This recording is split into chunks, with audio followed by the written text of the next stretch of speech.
Guillaume Labbé, bonjour. Bonjour Michel. Comstrat, dis-nous quelques mots sur Comstrat, parce qu'on connaît presque plus Guillaume Labbé que Comstrat. Alors, c'est une grosse erreur. Bien sûr, dans Comstrat, on existe depuis bientôt 5 ans, enfin dans un mois, 5 ans. Et donc on est... Bon anniversaire par anticipation. Merci beaucoup. Et c'est vrai que c'est bien de tenir 5 ans pour une entreprise à notre époque. On s'est lancé avant la crise, donc c'est très bien, avant le Covid. Et donc en 5 ans, on a pu creuser notre trou, se faire notre place dans le marché de la communication des dirigeants, la communication d'influence et les affaires publiques. Et la com de crise un peu aussi, de temps en temps, quand il faut. Alors, com de crise, c'est quasiment toute la France qui aurait besoin des services de Comstrat. Pourquoi pas. En tout cas, on essaie déjà d'aider les entreprises, les fédérations professionnelles et les associations, et ça fait déjà pas mal de boulot. Mais c'est vrai qu'on est un peu dans la période en effet de com de crise à tout prix, ce qui n'est pas forcément d'ailleurs utile parce qu'il ne faut pas inquiéter les gens plus que nécessaire. On les inquiète franchement. Lorsque vous entendez le président de la République, Elisabeth Borne hier, nous sommes ici à la REF, à la rentrée du MEDEF, où vous êtes fortement présent. Franchement, là, il y a les boules, non ? Je pense que le gouvernement devrait essayer de transmettre un peu de sérénité justement. Les entreprises et les entrepreneurs sont des gens assez soucieux par nature. C'est quand même le métier de chaque chef d'entreprise de faire attention et de se méfier des embuscades et des barrages et des icebergs sur la route.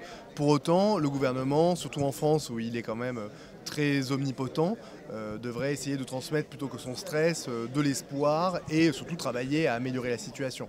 Moi c'est un peu ça qui m'inquiète, c'est que je vois des entrepreneurs qui malgré toutes les difficultés continuent à avancer parce que c'est leur boulot et qu'ils ont des salaires à payer à la fin du mois et des décideurs politiques qui ont plutôt tendance, je dirais, à transmettre leur stress, expliquer que tout va être catastrophique, alors même que je pense qu'il faut vraiment qu'ils donnent de l'espoir et qu'ils nous montrent leur cap. Et c'est vrai que c'est un peu ça qui manque, je pense, à cette REF, si on écoute les politiques. En revanche, c'est vrai que quand vous parlez là dans les allées avec les entrepreneurs, tout le monde est sur le pont, tout le monde a pris des forces pendant les vacances et tout le monde repart avec toutes les contraintes de la vie d'entrepreneur,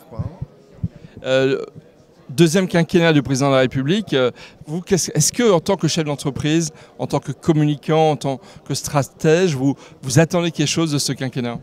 Je pense que Macron a indéniablement prouvé qu'il était un bon dirigeant dans le sens où il sait prendre d'assez bonnes décisions face à une situation. Alors évidemment, on peut être très critique sur le précédent quinquennat, mais pour autant, on sait qu'il n'est pas mauvais pour prendre des décisions avec des contraintes importantes.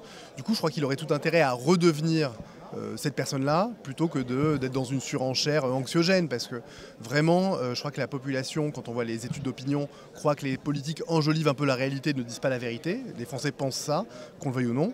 Et donc, il va falloir plutôt qu'ils nous disent comment il prend les décisions dans un contexte difficile, plutôt que d'en mettre à chaque fois, de mettre des pièces dans la machine, la situation est très dure, c'est la guerre, c'est tragique, etc. Franchement, on n'a pas besoin de ça pour se faire plomber le moral. Donc Macron doit redevenir le capitaine en temps de tempête et il fait ça assez bien, donc qu'il continue comme ça.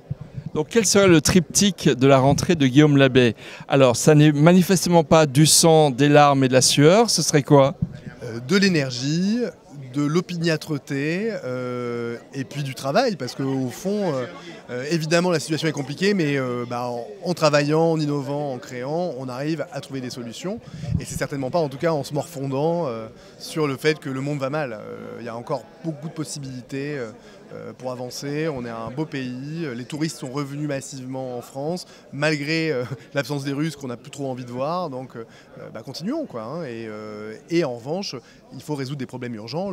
C'est révoltant de voir qu'il y a dans toutes les entreprises, dans tous les secteurs, des gens qui disent je n'arrive pas à recruter. C'est pas possible. Donc maintenant, il faut vraiment que le gouvernement se bouge et qu'on trouve des solutions pour que les emplois soient pourvus et qu'on retrouve des gens partout où il y a besoin de main d'œuvre et se rappeler que c'est le travail qui réalise les gens dans la vie des gens dans nos sociétés. Donc là, voilà un chantier concret, qu'on mette tout le monde au travail. Merci Guillaume Labbé. Merci beaucoup Michel et bon courage à Opinion Internationale, le meilleur média de la REF. En tout cas, un média qui a 11 ans déjà. On persévère. Ouais, pas mal. 11 ans, c'est un bon âge. C'est les pré-ados. Non, mais je dis parfois que dans la presse numérique, 10 ans, c'est une décennie pour la presse, un siècle pour la presse papier. Au moins, c'est sûr.